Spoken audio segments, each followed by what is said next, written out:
So మరి ఇప్పుడే కొప్పుల మహేష్ రెడ్డి గారు కూడా ఇక్కడ రావడం కూడా జరిగింది. వారిని మరికొన్ని విషయాలు తెలుసుకున్నారు. చెప్పండి సార్, మరికొద్ది క్షణాల్లో సాయంత్రం లోపు కూడా ఇక్కడ కేటీఆర్ సభ ఉండబోతుంది. ఎలా ఉంది పరిస్థితి? ఏం సమీకరించారు ఇప్పటివరకు?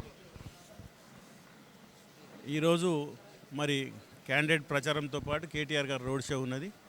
పెద్ద ఎత్తున ప్రజలు కూడా స్వచ్ఛందంగా తరలి రాబోతున్నారు. రేపు 3 తారీఖు నాడు జరగబోయే ఎన్నికల్లో ఖచ్చితంగా టీఆర్ఎస్ పార్టీ ఘన విజయం సాధించబోతుంది. మీకు అందరు కూడా తెలుసు, ఈ ఎన్నిక అనేది ఒక కృత్రిమ ఎన్నిక. రాజగోపాల్ రెడ్డి తన సొంత లాభం కోసం ఎన్నిక రిజైన్ చేసి తెచ్చుకుని తప్ప ఏదో మున్గోడు ప్రజలకు సహాయం చేస్తా, అభివృద్ధి చేస్తా అనే ఉద్దేశం కాదు. ఇక్కడ ప్రజలు కూడా నమ్ముతలేరు. ఎందుకంటే గడిచిన 3.5 సంవత్సరాల్లో ఆయన ఇక్కడ వచ్చిన దాఖలాలు కూడా ఏం లేవు. అయినా ప్రభుత్వం ఇక్కడ ప్రతిపక్ష ఎమ్మెల్యేలు ఉన్నా కూడా రాష్ట్ర ప్రభుత్వం, గౌరవ ముఖ్యమంత్రి గారు అన్ని నియోజకవర్గాలకు ఏ రకంగా సంక్షేమాలు అందిస్తున్నారు, ఏ రకంగా అభివృద్ధి చేస్తున్నారో ఈ నియోజకవర్గంలో అన్ని విధాలు కూడా ఖచ్చితంగా ఆదుకుంటూనే ఉన్నాం. మరి గౌరవ కేటీఆర్ గారు కూడా మొన్న దత్తత తీసుకుంటా అన్నారు. గతంలో మరి కోడంగల్ తీసుకొని కోడంగల్లో కూడా ఎన్నో అభివృద్ధి పనులు చేసిండ్రు.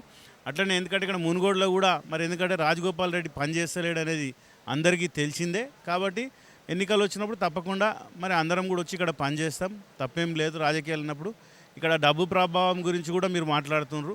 డబ్బులు అనేది మొన్న బీజేపీలో పట్టుకురు. అక్కడ ఉన్నటువంటి కరీంనగర్ యొక్క కార్పొరేటరు ఆయన కార్లనే ₹1 పట్టుకున్నారు, తెల్లారి 19 లక్షలు పట్టుకున్నారు. డబ్బులు అనేది వాళ్ళే చల్లుతున్నారు, కాంగ్రెస్ వాళ్ళు, బీజేపీ వాళ్ళు. కానీ టీఆర్ఎస్ పార్టీలు ఎవరు కూడా ఇక్కడ అందరు కూడా స్వచ్ఛందంగా పనిచేస్తున్నారు. ప్రజలలో కూడా పూర్తి విశ్వాసం, నమ్మకం ఉంది కేసీఆర్ గారి మీద. ఏ ఇంటికి పోయినా మాకు పెన్షన్ వస్తుంది, కళ్యాణ లక్ష్మి వస్తుంది, రైతు బంధు వస్తుంది, రైతు బీమా వస్తుంది, కేసీఆర్ కిట్ వస్తుందని ఇట్లా అనేక ప్రతి ఇంటోళ్ళు ఏ ఇంటోళ్ళు కూడా నాకు ఇది వస్తలేదని చెప్పిన దాఖలాలు లేవు. ముఖ్యంగా నీటి సమస్య. గతంలో మరి 70 సంవత్సరాల నుంచి ఇక్కడ ఉన్నటువంటి ప్రభుత్వాలు ఉన్నా కూడా ఆ తాగునీటి సమస్యనే తీర్చలే వాళ్ళు. ఫ్లోరోసిస్ తోటి ఎంతోమంది ఇవాళ కాళ్ళు చేతులు వంకర పోయి, నడుములు వంకర పోయి అవిటి వాళ్ళు అయినారు. ఇవాళ ప్రతి ఇంటికి మంచినీళ్ళు ఇచ్చినందుకు ప్రతి ఒక్కరు కూడా గౌరవ ముఖ్యమంత్రి గారిని ప్రశంసిస్తున్నారు. తప్పకుండా మాకు పూర్తి విశ్వాసం ఉంది. రేపు 3 తారీఖు నాడు జరగబోయే ఎన్నికల్లో ప్రభాకర్ రెడ్డి గారు హైయెస్ట్ మెజార్టీతో కూడా గెలవబోతున్నాం. ఇక్కడ మున్సిపల్లో కూడా మంచిగా ఉన్నది, ఖచ్చితంగా మంచి మెజార్టీ వస్తుంది. ప్రభాకర్ రెడ్డి గెలిస్తే 100లో ఒకలాగా ఉంటాడు, నేను గెలిస్తే సింహంలాగా, అంటే రాష్ట్రం వ్యాప్తంగా ఉన్నటువంటి సమస్యలన్నీ గలం ఇప్పుతా. ఆయన గెలిస్తే కేసీఆర్ ముందర మెడల్ ఉంచుతారు, నేను గెలిస్తే కేసీఆర్ మెడల్ ఉంచుతా అన్నట్టుగా మాట్లాడు. దీనికి ఏం చెప్తారు?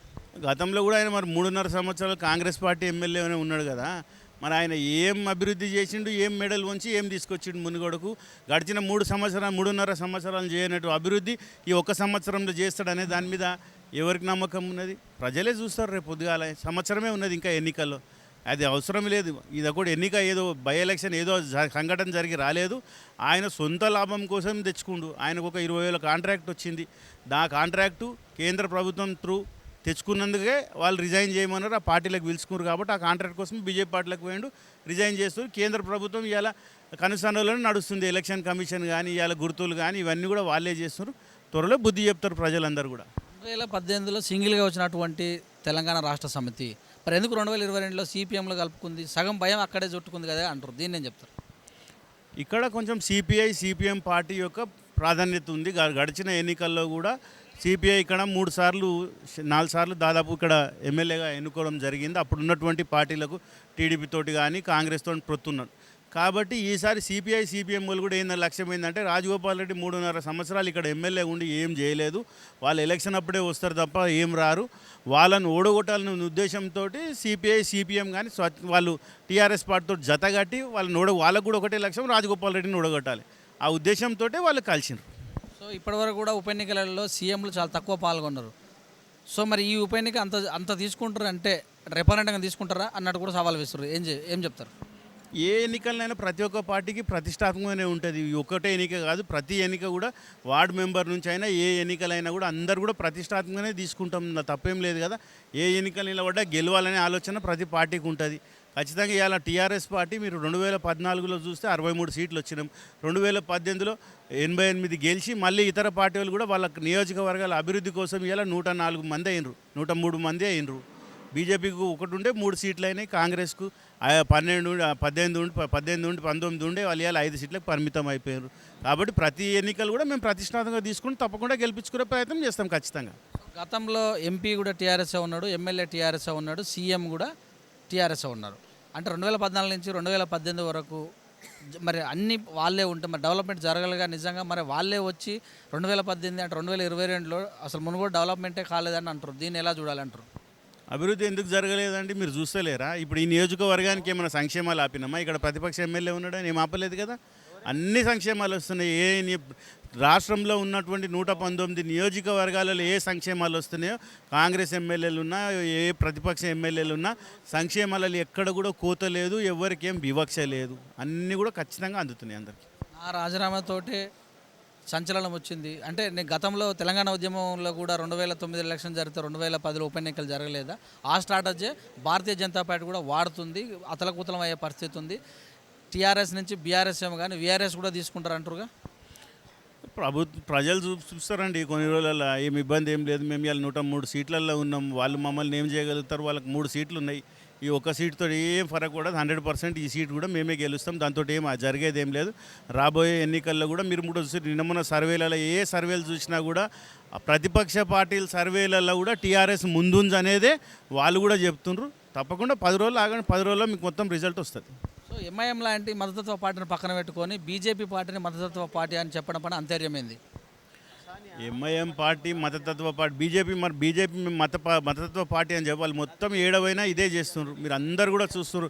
ప్రతి దగ్గర ఎన్నికలు వచ్చినాయంటే ఏదో నోటి కులం పేరు మీద తీసుకుని ఏదో ఒకటి చేయడం, ఓట్లు తీసుకున్నారు తప్ప వాళ్ళు వేరే పని చేస్తలేరు. ప్రజలకు అందరూ తెలుసు, ప్రజలందరూ కూడా గమనిస్తున్నారు. అర్థమైంది. తప్పకుండా టీఆర్ఎస్ ఖచ్చితంగా గెలుస్తుంది. దానికి ఏం ఇబ్బంది లేదు.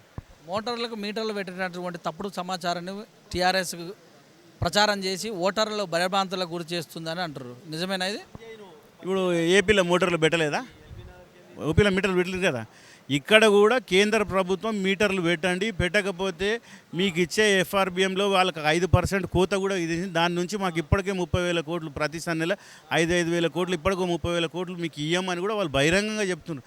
అయినా కూడా గౌరవ ముఖ్యమంత్రి గారు ఒకటే చెప్పిండ్రు, నా కంఠంలో ప్రాణం ఉన్నంత వరకు మోటార్లకు మీటర్లు పెట్టేది లేదు. దానికి కేంద్ర ప్రభుత్వం ఎంతవరకు అయినా కూడా దానికి మేము ఎదుర్కొనికే తయారున్నామని బహిరంగంగా అసెంబ్లీలో కూడా తీర్మానం చేసినాము. ప్రతి వేదిక మీద కూడా చెప్తున్నాం. కాబట్టి మరి ఏపీలో ఎందుకు పెట్టిన మీటర్లు, వేరే రాష్ట్రాలు ఎందుకు పెట్టిన మీటర్లు? మేము ఉన్నంత వరకు మాత్రం మీటర్లు పెట్టించే ప్రసక్తే లేదండి. మీరు ఇక్కడికి ఒక గ్రామానికి వార్డుకు ఇన్ఛార్జ్కి వచ్చారు. బూర నర్సయ్య లాంటి సీనియర్ నాయకులు పార్టీ నుంచి మరి వేరే పార్టీలోకి వెళ్ళారు. ప్రభావం ఏమైనా చూపినట్టు అనిపిస్తుందా? ఓటర్లలో మీరు మాట్లాడుతున్న సందర్భంలో ఆయన పోతూ ఓ మాట కూడా అన్నారు, పదవి ఉంటేనే ప్రగతి భవన్లోకి రావాల్సిన పరిస్థితి ఏర్పడ్డది, ఒక బానిసలాగా ఉండవలసిన పరిస్థితి. నిజమేనా ఇది? ఎలాగనే అనిపిస్తుందా? అంటే ఆయన 3.5 సంవత్సరాలు ఆయన ఓడిపోయి 2.5 సంవత్సరాలు ఎప్పటి నుంచి ప్రగతి భవన్కి పోలేదు. ఆయన ఇప్పుడు ప్రతిసారి ప్రగతి భవన్లో ఉన్నాడు కదా. ఆయన కూడా మొన్న ఇక్కడ టికెట్ ఆశించిండు. మరి ఇక్కడ ఉన్నట్టు ఉన్న క్యాండిడేట్లలో ప్రభాకర్ రెడ్డి గారే గెలుస్తారనే ఉద్దేశం అందరు ప్రజల్లో ఉంది. కాబట్టి గౌరవ ముఖ్యమంత్రి గారు ఆయన అభ్యర్థిత్వాన్ని తీసుకొని ప్రకటించారు. ఆయన టికెట్ ఇవ్వలేదని ఉద్దేశంతో ఆయన ఇలా బీజేపీలోకి పోయిండు. ఆయన కూడా ఆయన లాభం కోసమే పోయిండు తప్ప ఇక్కడ ఏదో ఆయన ప్రజలైతే ఎవరు కూడా ఆయన పేరు కూడా తీస్తలేరు. ఇక్కడ గతంలో ఎంపీ సీటు రోలర్ ఉండడం వల్ల ఎంపీ సీటు 3,000 మెజార్టీతో ఎంకపోయింది. మళ్ళీ అదే రోలర్ కూడా ఈసారి వచ్చే అవకాశం ఉంది కనుక మరి ఓటర్లను సమాయత్తం చేస్తారా ఈసారి? గతంలో 2014 వచ్చినప్పుడు 2018లో ఇవన్నీ తీసేసిండ్రు. ఈసారి కేంద్ర ప్రభుత్వము మరి ఈ ఎలక్షన్ కమిషన్ వాళ్ళకి అనుసరణలో పెట్టుకొని వాళ్ళు చెప్పినట్టు ఆడిస్తారు. మొన్ననే రోడ్లు తీసేసిండ్రు, మళ్ళీ యాడ్ చేసిండ్రు. ఇక్కడ ఉన్న రిటర్నింగ్ అధికారిని ట్రాన్స్ఫర్ చేసిండ్రు. ఇంకా ఇవన్నీ కూడా ప్రజలు గమనిస్తున్నారు, మీరు కూడా చూస్తున్నారు ఎవరు ఏం చేస్తున్నారు అనేది. సరే ఎవరేం చేసినా ఇక్కడ ఉన్న మాత్రం టీఆర్ఎస్ పార్టీ ఖచ్చితంగా ఘన విజయం సాధించబోతుంది. Thank you very much.